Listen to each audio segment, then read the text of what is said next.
Krishna, Hare Hare, Hare Rama, Rama Rama, Hare Hare, Hare Krishna, Krishna Krishna, Hare Hare, Hare Rama, Rama Rama. Hare Krishna. I am Rajarsi Dasa. Welcome to Hare Krishna today. On today's program, we're going to continue this very interesting discussion on the 12th chapter of the Bhagavad Gita.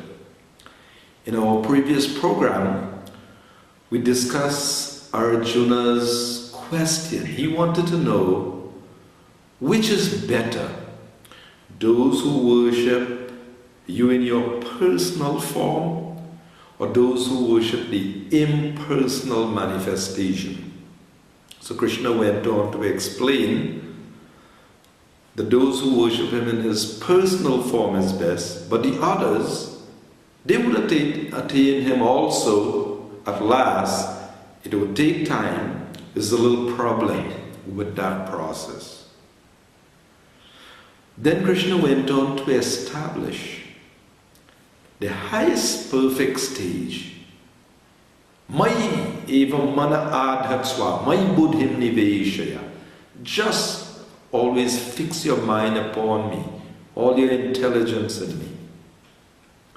But then Krishna said, but if you can't do that, then follow the regulative principles of Bhakti Yoga.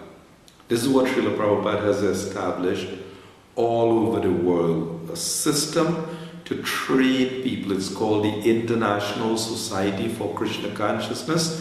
He has established sadhana, spiritual discipline, where we can follow, attend Mangalarti, Tulsi Puja, do japa, chanting of the holy names, worshipping the Lord in his murti form. There are many regulations that we can adopt. And what this does is it awakens the soul's natural, original spiritual consciousness. In other words, by these regulations, a person's love for God becomes manifest. But then that's not an easy thing to do. So now we're going to continue to look at how Krishna is very merciful, because he says, all souls in this world, mama ivansha jiva loke jiva bhukta sanatan. He says that all living beings, they are my part and parcel. They belong to me. He says, I am the father of all. So in Bhagavad Gita, the Lord is manifesting his merciful condition so that everyone, anyone, wherever a person is situated, he can make some progress. So let us look at how Lord Krishna continues to express what you can do if you can't perform that naturally spontaneous act of just absorbing your mind in me. But then if you can't live that rule, following those rules and regulations of Bhakti Yoga also, then what you can do. Krishna says in verse 10, Abhyasepiya samarthosi mad karma paramo bhava mararatam api karmani kurvan siddhim avapsyasi. If you cannot practice the regulations of Bhakti Yoga, then just try to work for me. Because by working for me, you will come to the perfect stage. We have experience of that. Many people, they give their life to working for Krishna. They'll work and the results they'll use in Krishna's service. They'll have some problem with the discipline, following all the discipline and all the practices and so on. They have some problem with that. But they don't mind. They can they can work with the cows, or they can do this job, or they can do so many things. They can just work in Krishna's service. Or Srila Prabhupada says in the purport that in Krishna consciousness, he said that to spread the Lord's business in this world is dharma samstha panartha, to re-establish dharma. So Srila Prabhupada said, if someone has sufficient money, he can help in building an office or temple for propagating Krishna consciousness, or he can help with publications, prasadam distribution, so many activities. He can utilize the results of his work. He can work and then utilize the results, because trying to give Krishna consciousness to the souls of this world may be gradual for some people, and many people can be engaged in this mission. So the Krishna consciousness movement facilitates what is called para upakar. Para upakar is the highest welfare work. What's that? To take souls out of this world to the eternal world, the kingdom of God, to reinstate souls in their original constitutional position. That's called para-upakar. Of course, there are many people who try to do material welfare work within this world. They may think, well, people hungry, let's give them some food. Oh, they're miserable, provide some, this for them, some that for them. But the Krishna consciousness movement seeks to do that by, at the same time, simultaneously enlightening them about their original position, or how they can go back home.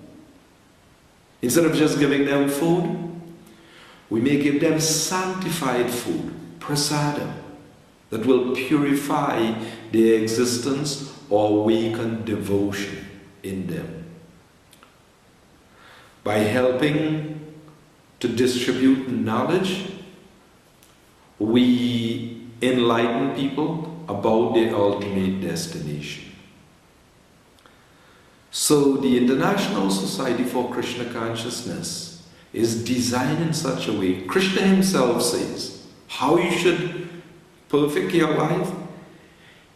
Etavad janmasaphalyam dehinam iha dehishu pranayir artayir dhiya vacha shreya acharanam sada. It is the duty of every human being to perform welfare work for the benefit of all, with pran, his very life, artha, his wealth, dhiya, his intelligence, vacha, his words. Now one person, he may be able to do all of that. But for other persons, they may be able to do some of that. They may be able to use the results of their work for spiritual welfare work, for elevating people, enlightening them, sanctifying their life, providing spiritual facility. So Krishna is saying, if you can't follow all that discipline, that vaidhi, that sadhana, that spiritual discipline, try to work for me.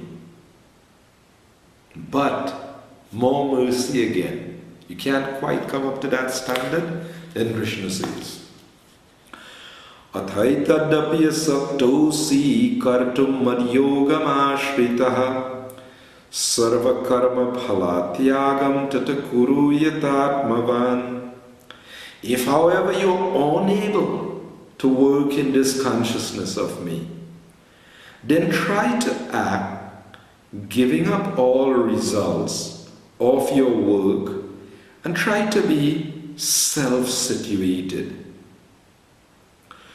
So some people, they understand that yes, I work, and Krishna says Man in the performance of his own duty can attain perfection by worshipping.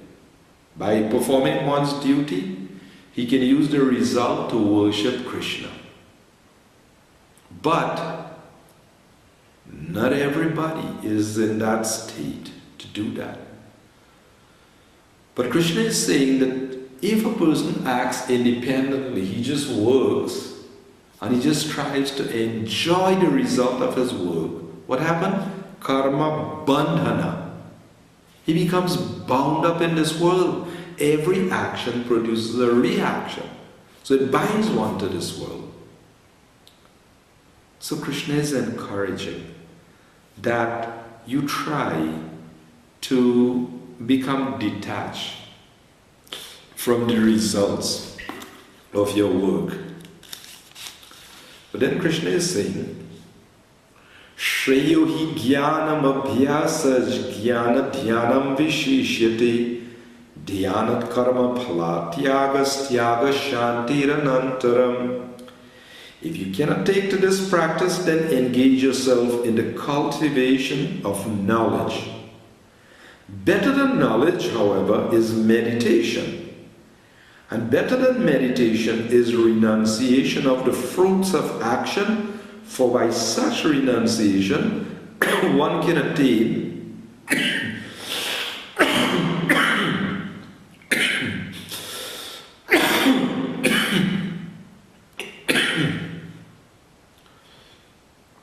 for by such renunciation one can attain peace of mind. So, Krishna is giving many options what you can do.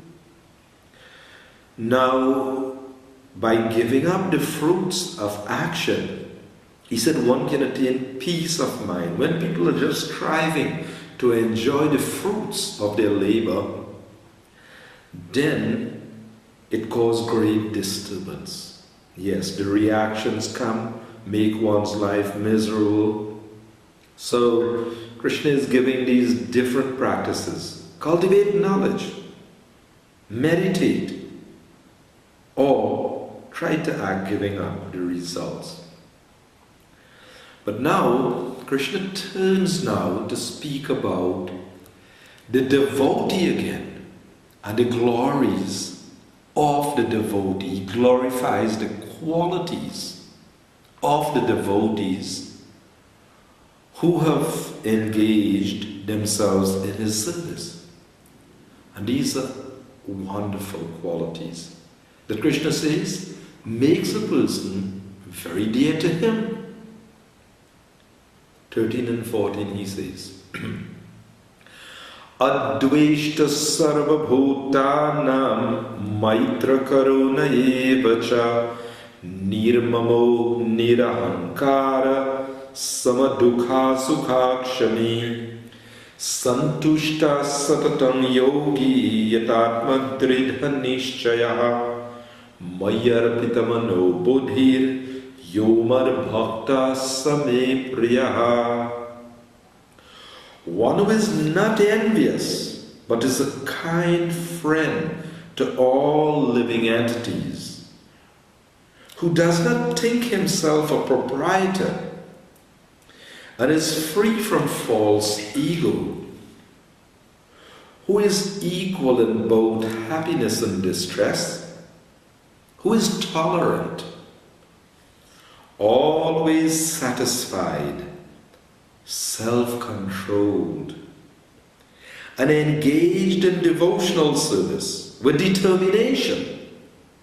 His mind and intelligence fix on me. Such a devotee of mine is very dear to me. So God is speaking about how we can become dear to him. We can cultivate these practices. When he says Adveshta sarva bhutana, Adveshta sarva bhutana. Sarva bhutana means all living beings. One who is not envious but Maitra Karuna Evacha. Maitra, Mitra means friend. Karuna is a merciful friend. Now, in today's Kali Yuga society, people, they have this tendency, an exploitive mentality. They just treat other persons and other beings as objects. Other human beings also. They just see them as wallets, just how to get some money out of them, or how to just take advantage of them, exploit them in business, or something like that. But Krishna is speaking here about a cultivation, non-envious, adveshta, sarvabhutana, maitra karuna evacha. He's a kind friend to all. Nirmamo, he is freed from this sense of proprietorship. Now in this world, I, me, mine, false ego in this world makes the soul thinks Ishwaraham aham bhogi. I am the controller and I am the enjoyer. So when someone is practicing to be a devotee, even when jagyas are done, they chant some mantra.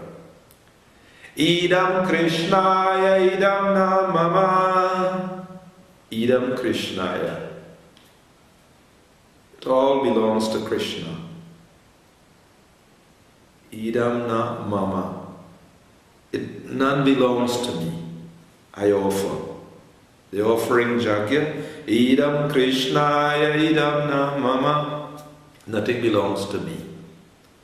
So in a devotee's life, he cultivates this quality, nirmamo.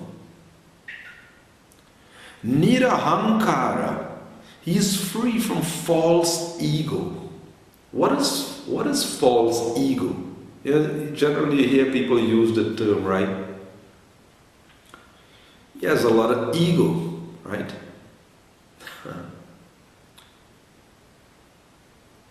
Well, real ego means identity. Jivara Swarup. The Swarup, the constitutional position of the Jiva, is Krishna Nitya Das. I am spirit soul, eternal servant of Krishna.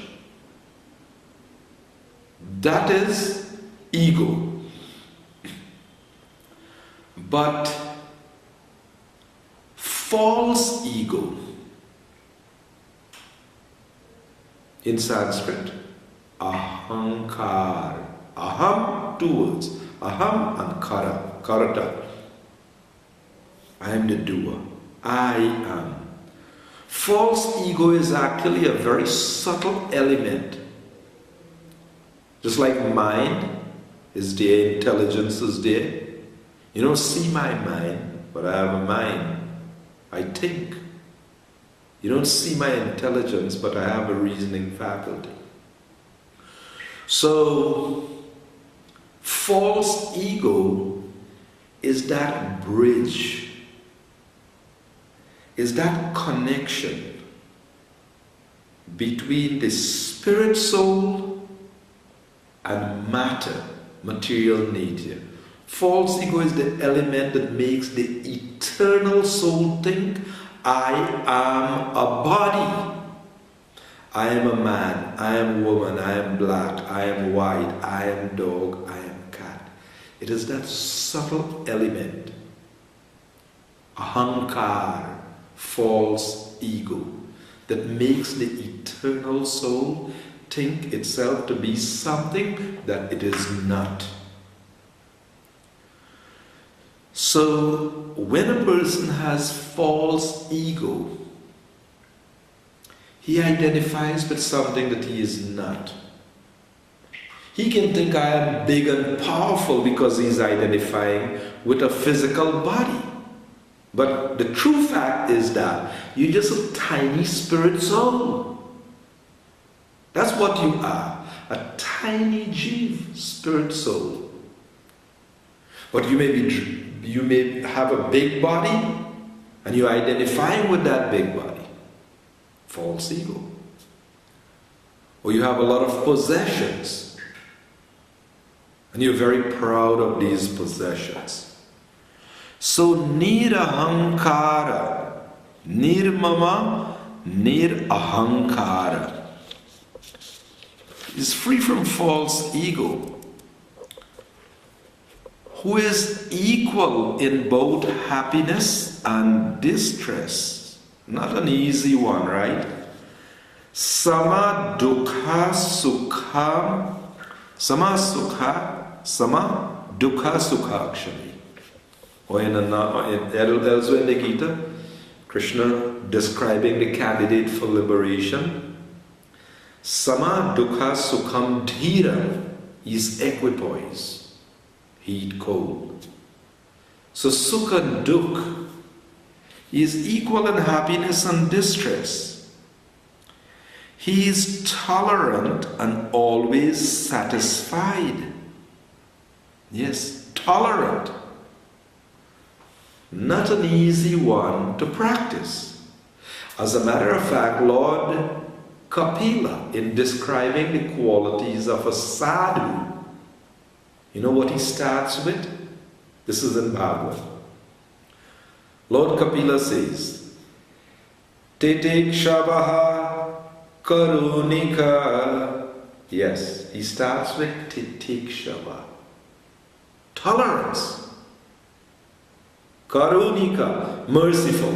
He's describing a sadhu, a saintly person. But he starts with tolerance.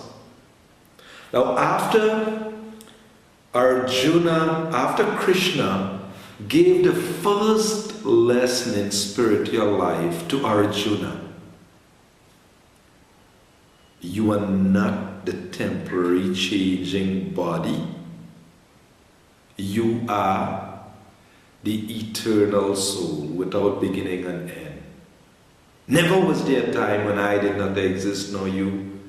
That soul that is eternal. And he said the body is changing. What did Krishna ask for, or ask of Arjuna in the next verse, 14 of the second chapter? The same thing. Titikshava. Matra sparshas tu kaunteya sitoshna sukha dukkada agama paino nityas tam titikshas bharata, O son of Bharat. The non-permanent appearance and disappearance of winter and summer seasons. In other words, heat and cold, happiness, distress, pleasure, pain. He says, Sita Ushna. It's cold, it's hot. He said these things arise from matra sparshas, from sense perception. And tam titikshas bharata. You have to learn to tolerate. If you want to be a spiritualist, you have to learn to practice tolerance. So it's interesting that Lord Kapila, in describing the qualities of a devotee, he started Titikshava karunika suhrida sarvadehinam. He's titikshava, he's tolerant. Karunika, he's merciful. Surida sarvadehinam, he's friendly to all living entities. Just like Krishna is saying here, Maitra karuna evacha. Mitra, friendly. So, Krishna is saying that Titikshava karunika surya sarvadehinam. Ajata shatrava. He has no enemies. Ajata shatrava. Ajata shatru means one whose enemy is never born. has never been born. It's the name of Yudhishthira, Ajata Shatru. He had no enemies. So, Ajata Shatrava Shanta, peaceful. Sadhava, he is learned. Sadhu Bhushana, he is decorated with these saintly qualities. So Krishna is saying here that this devotee is tolerant, always satisfied, santushta, self-controlled, engaged in devotional service with determination. His mind and intelligence fix on me. Such a devotee of mine is very dear to me. So the Lord wants us to practice. So we have to cultivate this spiritual discipline, this practice. In this way, we can actually become very, very dear to the Lord. So I'll stop here and we'll continue in our following program. I am Rajarsi Dasa Hari Krishna, and do join us again next week for a continuing presentation.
Hare Krishna,